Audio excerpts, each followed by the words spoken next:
Hello friends, welcome to another episode in my YouTube channel. मैं हूं आपका friendly host, friendly consultant doctor Sharad Kedia, आपके आपके समक्ष। इस वीडियो में हम बात करने वाले हैं कि कैल्शियम प्रिस्क्रिप्शन कैसे देना चाहिए, कैसे how do you prescribe calcium. ये कैल्शियम इतने वेराइटीज के आते हैं, इतने फॉर्म्स में आते हैं, तो किस फॉर्म में आपके लिए अच्छा रहेगा, किस सोर्स से आपको ज़्यादा अच्छा बेनिफिट मिलेगा। कैल्शियम टैबलेट में जो कैल्शियम जो जेनरिक होती है, जैसे कैल्शियम लैक्टेट, साइट्रेट, मैलेट, सबके बारे में बात करेंगे। तो कौन सा बेस्ट है आपके लिए, एक फॉर्म दूसरे फॉर्म से कैसे कैसे बेटर है, और कौन सा आपको यूज करना चाहिए, किस कंडीशंस में यूज करना चाहिए, वगैरह वगैरह। तो शुरू से अंत तक वीडियो देखते रहिए, क्योंकि लास्ट में भी कुछ आपको इंटरेस्टिंग फैक्ट्स देखने वाले हैं। तो आइए वीडियो शुरू करते हैं। तो हम इस टॉपिक में बात करने वाले हैं समथिंग रिगार्डिंग द कैल्शियम, उसके बाद कैल्शियम के अलग अलग प्रिपरेशंस के बारे में, oral calcium in detail, calcium absorb कैसे होता है, एडवर्स इफेक्ट क्या क्या होते हैं, या फिर कॉमन साइड इफेक्ट्स क्या होते हैं उसके, सेलेक्टेड फूड की कैल्शियम अवेलेबिलिटी कितनी है, विटामिन डी क्या कंपलसरी है कैल्शियम लेने के साथ में, how do you take calcium supplements, do they cause renal stones, calcium और एंटीबायोटिक्स का कोई रिलेशन या इंटरेक्शन, कुछ अदर कॉमन मिथ्स जो कि कैल्शियम रिगार्डेड फैले हुए हैं, एंड फ्यू कॉमन ब्रांड्स। यहाँ मैं एक डिस्क्लेमर आगे एक बार देना चाहता हूँ कि कोई भी ब्रांड्स का मैं प्रमोशन नहीं कर रहा हूँ, this is not a paid और स्पॉन्सर्ड वीडियो। तो जो भी मैं आपको बताऊंगा जस्ट आपकी नॉलेज के लिए बताऊंगा। तो कैल्शियम के बारे में आप सब जानते हैं, it's the most abundant mineral in the body. Bone और टीथ में सबसे ज्यादा पाया जाता है 99% के आसपास, और ये एनिमल और प्लांट सोर्सेज दोनों से मिलता है। बेस्ट सोर्स मिल्क बोलते हैं, और आईसीएमआर के हिसाब से, which is Indian council of medical research, 600 to 800 RDA होता है, milligram per day. RDA is recommended daily allowance, और ये ज्यादा रिक्वायरमेंट बढ़ जाती है प्रेग्नेंट लेडीज में या फिर लैक्टेटिंग मदर में। डेफिशिएंसी ऑस्टियोपीनिया, और उसकी बहुत ज्यादा डेफिशिएंसी हो जाती है तो ऑस्टियोपोरोसिस हो जाता है, जो कि बोन मिनरलाइजेशन, कैल्शियम मिनरलाइजेशन का एक डिसऑर्डर होता है। कैल्शियम प्रिपरेशंस की बात करें तो ये ऑर्गेनिक फॉर्म में, इनऑर्गेनिक फॉर्म में, दोनों तरह से होता है। ऑर्गेनिक फॉर्म में होता है try calcium citrate, calcium lactate gluconate, calcium gluconate. और इनऑर्गेनिक फॉर्म में जो केमिकल कॉम्बिनेशन से बनता है वो होता है calcium chloride, calcium carbonate, calcium phosphate. और हर तरह की जो कैल्शियम सिलेक्शन है, कैल्शियम सॉल्ट की सिलेक्शन है, डिपेंड करती है कैल्शियम के कंटेंट पे, उसके सॉल्युबिलिटी पे, टेस्ट पे, बायो अवेलेबिलिटी पे, size and number of the tablets पे। मोस्ट कॉमनली यूज जो सॉल्ट होता है वो कैल्शियम कार्बोनेट होता है और कैल्शियम साइट्रेट होता है। इसके बारे में आगे हम लोग देखने वाले हैं। और सप्लीमेंट्स और कौन से फॉर्म्स में अवेलेबल है तो बात करते हैं। तो कैप्सूल फॉर्म में, टैबलेट्स फॉर्म में, च्यूएबल फॉर्म्स में, पाउडर और लिक्विड्स फॉर्म में अवेलेबल है। सबसे पहले हम लोग बात करते हैं ओरल कैल्शियम सॉल्ट्स में कैल्शियम कार्बोनेट के बारे में। तो इसमें highest amount of elemental calcium होता है। एलिमेंटल कैल्शियम वो होता है जो बॉडी को अपने को मिलता है, जो टोटल कॉम्पोजिशन ऑफ द जो टैबलेट है उसमें से। सो 40% एलिमेंटल कैल्शियम होता है। This is the most widely used, least expensive, well absorbed, well tolerated when taken with meal. इसको खाने के साथ लेना चाहिए। Low solubility and absorption in patient with high gastric pH, क्योंकि अगर खाने के साथ नहीं लेंगे तो हाई गैस्ट्रिक पीएच होने के कारण एब्सॉर्प्शन और सॉल्युबिलिटी कम हो सकती है। And this is the formulation of choice, मतलब prescription of choice in hyperphosphatemia in CRF, chronic renal failure, due to its good phosphate binding ability। ये कैल्शियम, इस कैल्शियम को एक्स्ट्रा यूज किया जाता है क्रॉनिक रीनल फेलियर। और calcium citrate की बात करते हैं तो इसमें 21% एलिमेंटल कैल्शियम है।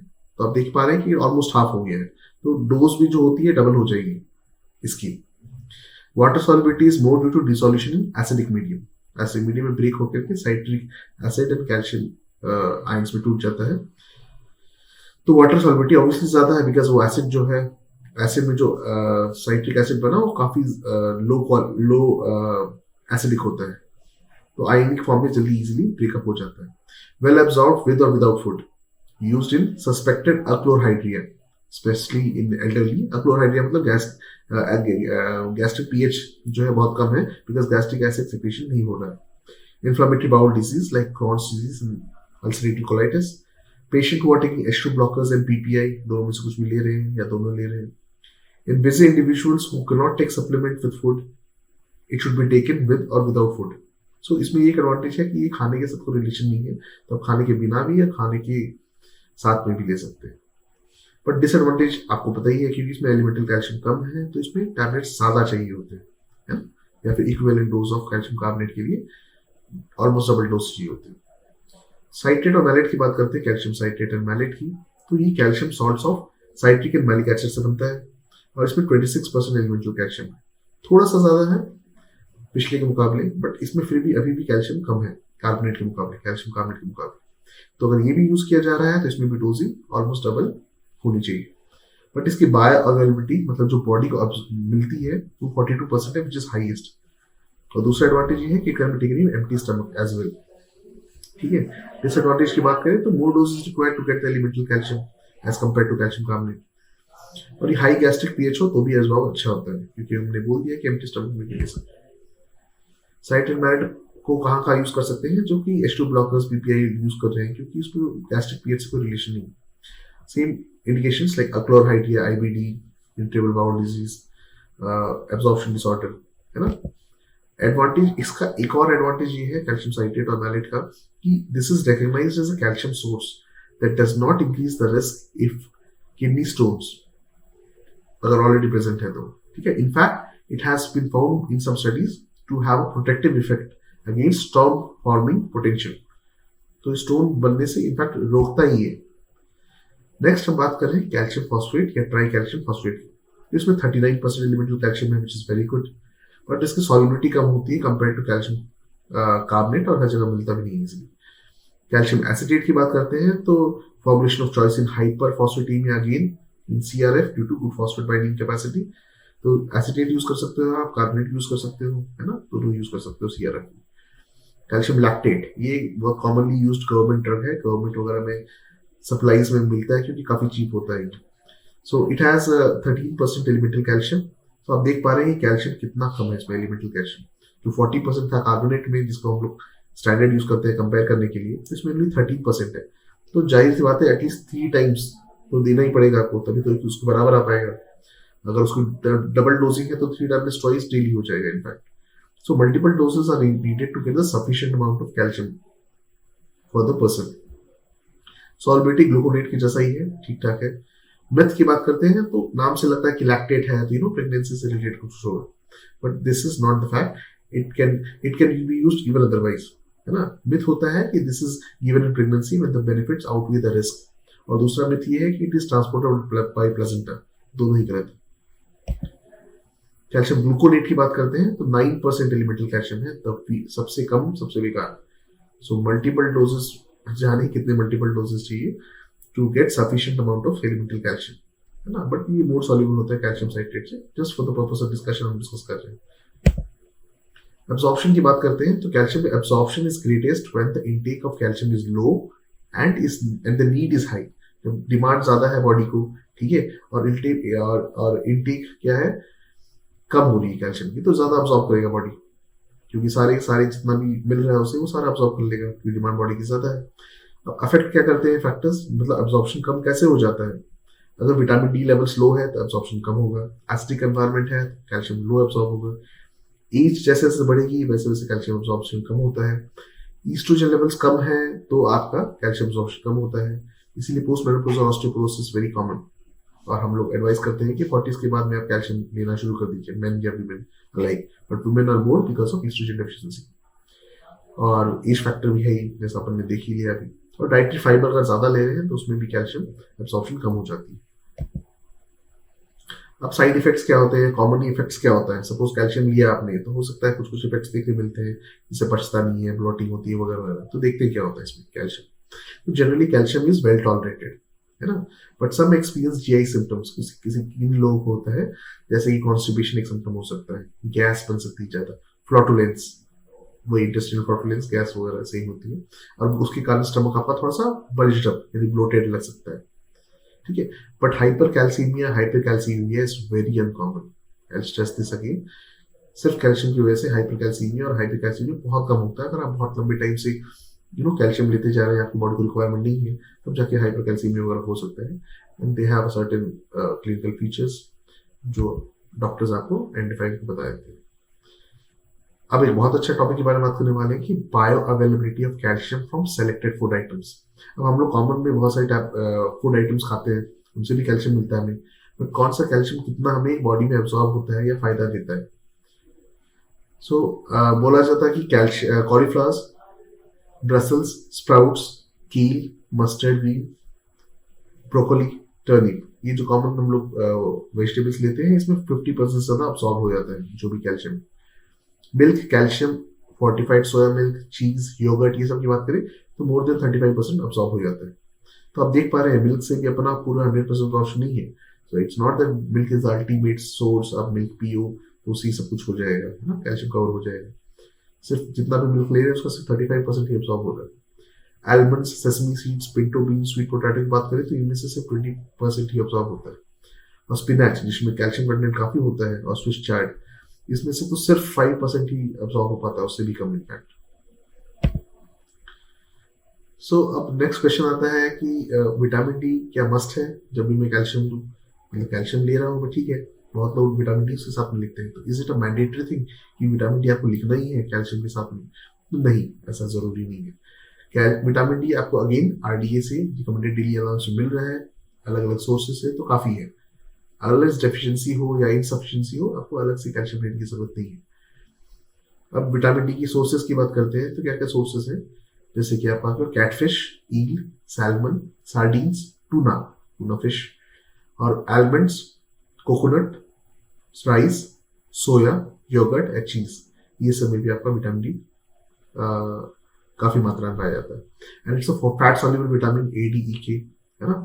तो आपका फैट ये बोर्ड वन पर भी स्टोर भी हो सकता है, और इसको हम लोग ऐसा मल्टीविटामिन ले सकते हैं या फिर कैल्शियम के साथ ले सकते हैं या विटामिन डी सप्लीमेंट्स भी ले सकते हैं, but as long as if you get the recommended daily allowance, आपको एक्स्ट्रा लेने की जरूरत नहीं है। अब कैल्शियम सप्लीमेंट को कैसे लेना चाहिए, किस फॉर्म में लेना चाहिए? तो कैल्शियम सप्लीमेंट को हम लोग मोस्टली च्यूएबल फॉर्म में या स्वॉलो टैबलेट्स के फॉर्म में लेते हैं, and these are taken with a glass of water, है ना। एक ग्लास ऑफ वाटर लेने से आपको सीधा बैठना चाहिए खाने के बाद में, ताकि वो एसिड रिफ्लक्स वगैरह कुछ नहीं हो, आपको जीआरडी वगैरह कम से कम हो, जिसमें पेशेंट में एसिडिटी वगैरह ज़्यादा है। For best absorption most calcium supplement should be taken with food, except हम लोग बात कर चुके हैं साइट्रेट, मैलेट, वो सब कॉम्पोजिशन वाले।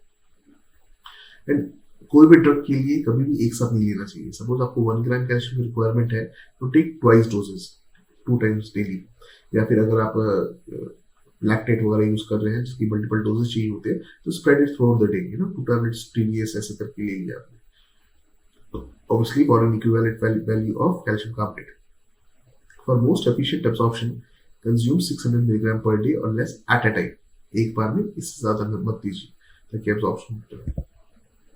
Do calcium tablets cause renal stones? बहुत ही फ्रीक्वेंट क्वेश्चन है कि कैल्शियम खाने से मुझे रीनल स्टोन्स हो सकता है, या फिर कैल्शियम, मुझे रीनल स्टोन्स है ऑलरेडी तो मुझे कैल्शियम डेफिशिएंसी भी है, तो मुझे कैल्शियम लेना चाहिए या नहीं? तो देखते हैं। Although most kidney stones are calcium containing stones, ठीक है, taking calcium supplementation usually does not increase the amount of urinary calcium nor will it cause the kidney stones. Calcium से जो किडनी स्टोन्स होता है ना, बेसिकली वो calcium oxalate stones होता है, मतलब ऑक्सैलिक एसिड का ज्यादा मात्रा के कारण में आपका ये स्टोन्स बनता है। तो ऑक्सैलिक एसिड किस में मिलता है? लेग्यूम्स में, है ना, लीफी ग्रीन्स, हरी सब्जियों में, and tomatoes, cabbage, Brussels, spinach. Fruits की बात करें तो avocado, oranges, grep fruit, Raspberry, ये सब के कारण ऑक्सैलिक एसिड बढ़ जाता है और ये आपका स्टोन्स मेन लेकर आता है ना। इनफैक्ट एक फॉरेन स्टडी हुई थी जिसके कारण ये पाया गया कि वाटर सप्लीमेंटेशन ज्यादा लिया जाए जिसके कारण risk of kidney stones will reduce from 13 to 31%। Calcium metabolism के बारे में ये चार्ट देख सकते हैं, इसके बारे में डिस्कशन नहीं करेंगे, बट मेनली जो है पैराथायरॉयड हार्मोन रिलीज होता है पैराथायरॉयड ग्लैंड से, वो बोन में रेगुलेट करता है, और लिवर और स्मॉल लिवर, किडनी और स्मॉल इंटेस्टाइन से सीरम में रेगुलेट होता है। कैल्सिट्रियोल का बताया था मैं, इट्स एन एक्टिव फॉर्म, जो आप ये देख पा रहे हैं calcitriol, this is the most active form of calcium, है ना। कुछ कंडीशंस में कैल्सिट्रियोल भी यूज किया जाता है, कुछ ड्रग्स में मिलता है, मैं आपको आगे बताऊँ, ठीक है, ओके। अब कैल्शियम अब्जॉर्प्शन मैंने पहले ही बताया था कि जैसे एज बढ़ती है कैल्शियम अब्जॉर्प्शन कम होते जाता है ना। तो जितना ऊपर जाते जाएंगे आप, आपका कैल्शियम लेवल्स कम होते जाएगा। एक डेफिशिएंसी के बाद में फिर आपको कैल्शियम सप्लीमेंटेशन या एक उम्र के बाद में कैल्शियम लेना स्टार्ट कर देना चाहिए। डायरेक्टरी डोज ऑफ कैल्शियम की बात करते हैं, रिकमेंडेड डेली अलाउंस हर एज के हिसाब से यहाँ मेंशन कर रखा है, देख सकते हैं अपने चार्ट अपनी स्क्रीन पे। नेक्स्ट एंटीबायोटिक्स के साथ बात करते हैं, तो कैल्शियम विद एंटीबायोटिक्स, ओनली कुछ एंटीबायोटिक्स है जैसे कि टेट्रासाइक्लिन एंड सिप्रोफ्लॉक्सासिन, उसके साथ हैम्पर होता है। सो टेट्रासाइक्लिन यानी कि डॉक्सीसाइक्लिन, टेट्रासाइक्लिन, ये सब जो एसिप्रोफ्लॉक्सासिन, ये सब आपको कैल्शियम के साथ में नहीं लेना चाहिए, है ना, एक साथ नहीं लेना चाहिए, अलग अलग टाइम पे भले ही ले सकते हैं, एक साथ नहीं लेना चाहिए। तो कुछ और मिथ्स के बारे में बात कर लेते हैं जो कि कैल्शियम अब्सॉर्प्शन से रिलेटेड है। तो इनमें से एक पहला मिथ आता है कि too much calcium can cause kidney stones, जो हम डिस्कस कर चुके हैं। दूसरा मिथ है कि most effective way of supplementing calcium is to drink milk, ये भी गलत चीज है, हमने देखी है, ओनली 35% ऑब्जॉर्व होता है बॉडी में, तो सप्लीमेंट सिर्फ मिल्क से नहीं कर सकते अगर डेफिशिएंसी है तो। और coffee should affect calcium absorption, मतलब कॉफी अगर आप पीते हैं कैल्शियम के साथ में तो आपका कैल्शियम अब्जॉर्प्शन कम हो जाएगा। अगेन मैंने अब्जॉर्प्शन बता ही दिया है, ये फैक्टर नहीं है। Bone broth can make up for the calcium loss, wrong, highly wrong, ठीक है। तो हड्डियों का सूप पुराने जमाने में बनाया जाता था ताकि उनको लगता था कि कैल्शियम इससे पूरा आ जाता है, but again it does not depend on how much calcium you are taking, what form of calcium you are taking, but how is the body is absorbing, इससे फर्क पड़ता है। अब वापस एक डिस्क्लेमर देना चाहूंगा, जो भी ब्रांड्स के बारे में बात कर रहे हैं इसके बारे में मैं एडवर्टीजमेंट नहीं कर रहा हूँ, ना इनसे स्पॉन्सर मिला है मुझे, है ना, ये जस्ट आपकी नॉलेज के लिए कि कौन कौन से अपने अलग अलग वैरायटीज की बात किए, तो किस किस कॉमनली यूज जो ब्रांड होते हैं डॉक्टर्स हम लोग यूज करते हैं और किस टाइप के कैल्शियम होते हैं, ताकि आप भी जज कर सकें, बिकॉज बेस्ड ऑन इंडिकेशन कि कहाँ पर आप ये यूज कर सकते हैं। शेलकैल जो यूज होता है, टैबलेट शेलकैल, इसमें कैल्शियम कार्बोनेट होता है with 500 milligram of elemental calcium and 250 international units vitamin D. Cipcal में भी सेम होता है, सिपकैल 500 नाम से टैबलेट आता है। टैबलेट सीसीएम में नाम से पता चल रहा है साइट्रेट मैलेट है, तो calcium citrate 250, folic acid for 100 international unit, folic acid भी होता है 50 माइक्रोग्राम। शेलकैल एचडी में बस डोज ऑफ विटामिन डी बढ़ा देते हैं तो 500 इंटरनेशनल हो जाता है। कॉल्शियम जो कि काफी प्रेग्नेंट लेडीज में यूज किया जाता है, इसमें टर्मरिक भी एडेड होता है कार्बोनेट के अलावा, थोड़ा अब्जॉर्प्शन अच्छा कर देता है और इसमें ब्लॉटिंग होने के चांसेस कम हो जाते हैं। बोन बेस करके एक ब्रांड है जिसमें एक्वामिन कैल्शियम यूज होता है। एक्वामिन कैल्शियम एक आपका कोरल रीफ से बना हुआ एक्सट्रैक्ट होता है, इसमें मल्टी मिनरल कॉम्प्लेक्स होता है जो कि calcium, magnesium and other trace minerals होता है फ्रॉम द सी बॉटम, और इसमें 2000 इंटरनेशनल विटामिन डी होता है, 1500 माइक्रोग्राम B12 होता है, पैराडॉक्सल फॉस्फेट होता है। कैल्शियम मैक्स में कार्बोनेट और other trace elements like magnesium, zinc, selenium, ये सब कॉपर वगैरह होता है। जिमकेल में कैल्सिट्रियोल है, तो जिन पेशेंट्स में रीनल सपोज काम नहीं कर रहा, बिकॉज मेटाबॉलिज्म में देखा था ना रीनल कैसे कंट्रीब्यूट कर रहा था, किडनी कैल्सिट्रियोल बनाने का काम कर रहा था, राइट। तो कैल्सिट्रियोल जहाँ पर रीनल इश्यूज होते हैं उसमें कैल्सिट्रियोल डायरेक्टली दे सकते हैं ताकि वो बाईपास होकर के बॉडी को एक्टिव फॉर्म डायरेक्टली मिल सके, वहाँ यूज कर सकते हैं। ये अलग अलग फोरम्स है जहाँ पर मैं अवेलेबल हूँ, आप मुझे फोन से, लिंक्डइन से, यूट्यूब से वगैरह वगैरह से कॉन्टैक्ट कर सकते हैं। थैंक यू, आशा करता हूँ आपको ये वीडियो बहुत अच्छा लगा होगा। प्लीज़ मेरे चैनल को लाइक एंड सब्सक्राइब जरूर कीजिए और आगे ऐसे informative videos both health care workers के लिए, पब्लिक के लिए मैं लाता रहूँगा। Thank you very much, see you in another video.